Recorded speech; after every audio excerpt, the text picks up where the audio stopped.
Uganda kidnapping. When many Kanye fans think back to the year 2018, the first word that comes to mind is trauma. It was the year that Kanye planned on releasing the highly anticipated Yandhi. However, while working on the record in East Africa, something far more traumatic may have nearly put Kanye's life in jeopardy. On September 29, 2018, Kanye was set to release Yandhi after performing on Saturday Night Live. In his final performance of the night, Kanye would follow up a powerful ghost town performance with a political rant centered around love. Try love. You see, they laughing at me. You heard them, they scream at me. They bully me. They bullied me backstage. They said, don't go out there with that hat on, or I'm gonna put my Superman cape on. Because this means you can't tell me what to do. Follow your heart and stop following your mind. That's how we're controlled. That's how we're programmed. If you want the world to move forward, try love. This rant, and Kanye's involvement in politics, would lead him to receive tons of negative press.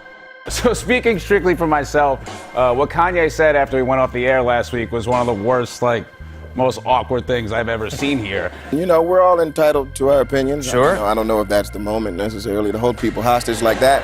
Being mentally ill is not an excuse to act like a jackass.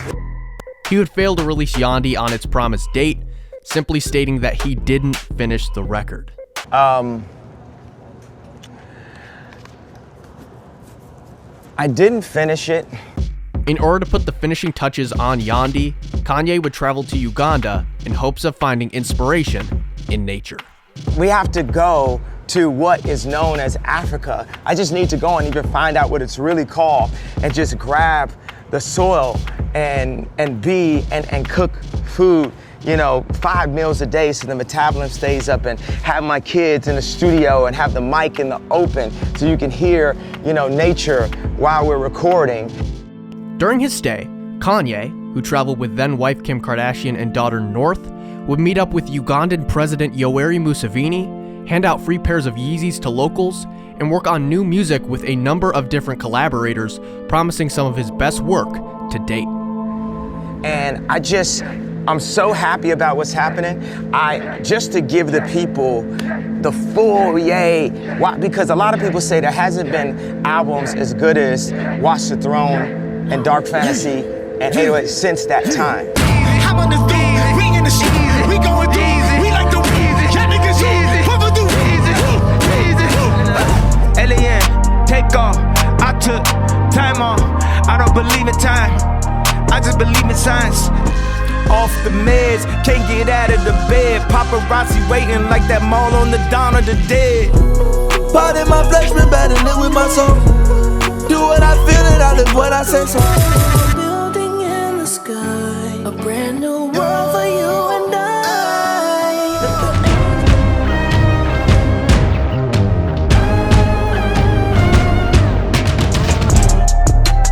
I chose not to be a slave. Drop the wave runners, now we run away. While the expedition to Uganda would not lead to Kanye finalizing Yandhi, according to alleged sources, it would nearly get Kanye kidnapped. Kanye's first few days in Africa were pretty well documented, and minus his slightly paranoid mental state at the time, talking about mind control live on Periscope and appearing to walk around in bulletproof vests. And they're trying to control our mind. They're trying to control my mind. And when someone tries to tell me what to do, tries to tell me what I can wear and not wear, I feel like they're touching my brain. Everything seemed all good, with Kanye ultimately traveling to Uganda to spread love and positivity and find some peace and inspiration while finishing up his album. Just positive energy. I'm saying this, I'm in Africa recording. You see, we just took him to the future with the dome.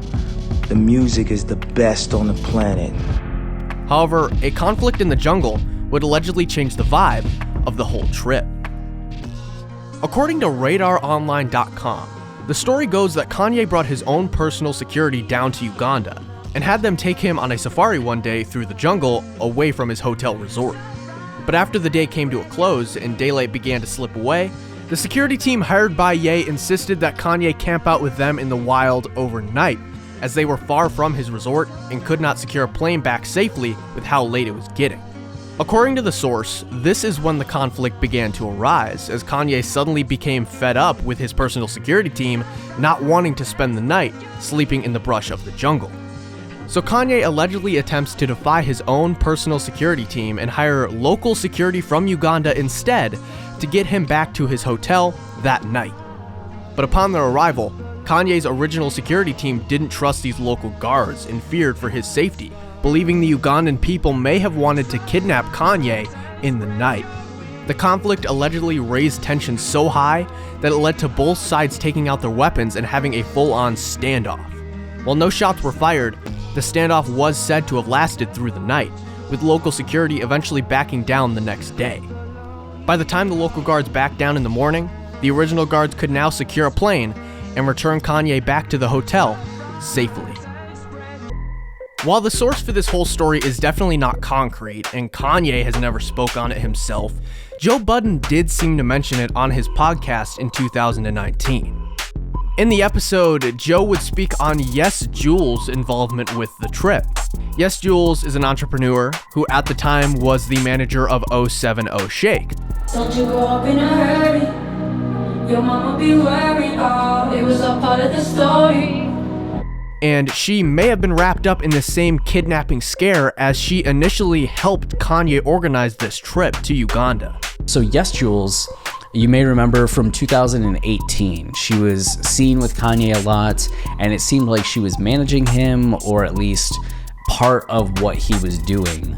Joe's descriptions of what happened are rather brief, and it's not exactly clear how everything connects, but as someone with connections to people in the industry, they are definitely worth noting.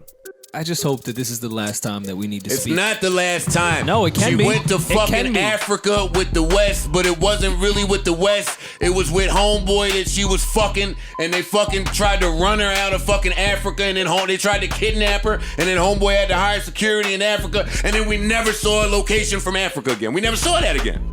In addition, while others haven't spoken on this incident specifically, there have been people like producer Che Pope, who were with Kanye in Uganda, okay, we are on our way into the bush, who have gone on record to reveal that the trip was quote-unquote intense and heightened Kanye's paranoid mental state at the time.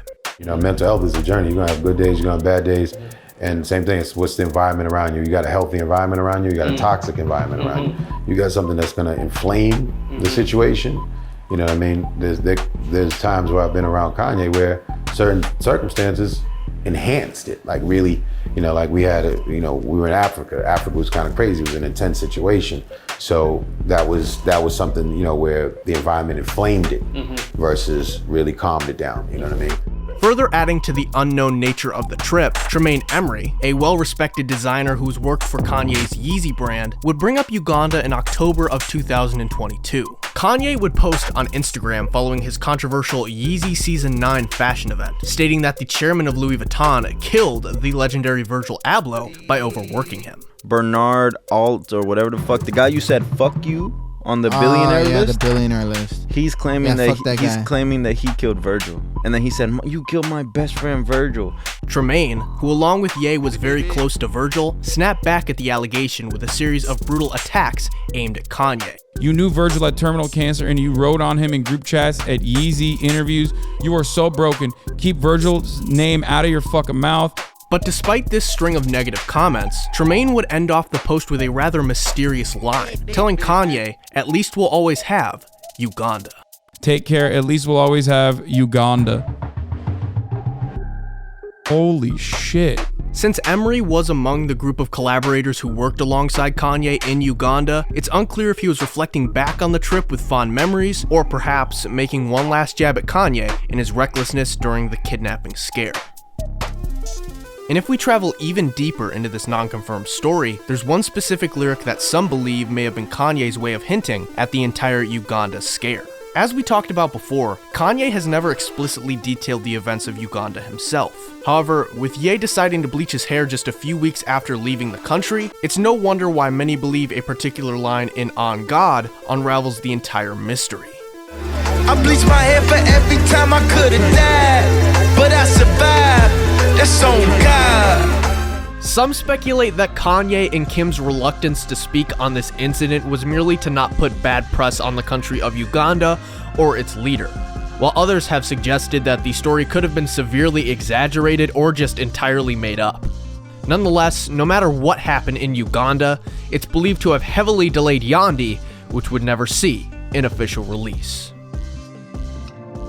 Just months after his trip to Uganda, Kanye would hold the first Sunday service and would shift his focus towards healing himself and finding God. While this is purely speculation, some may argue that this near-death experience may have pushed Kanye into this direction.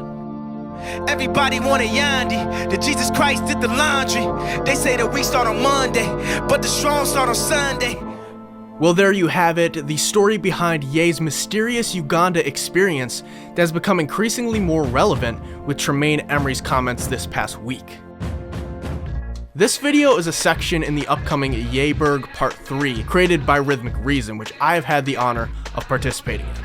If you haven't seen the Kanye Iceberg series, the videos detail many obscure Kanye facts with stories that even the most dedicated fans of Ye haven't heard before.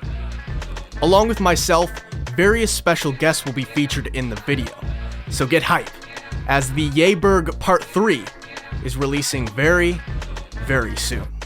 Iceberg, iceberg, iceberg, iceberg clothes. I gotta pose.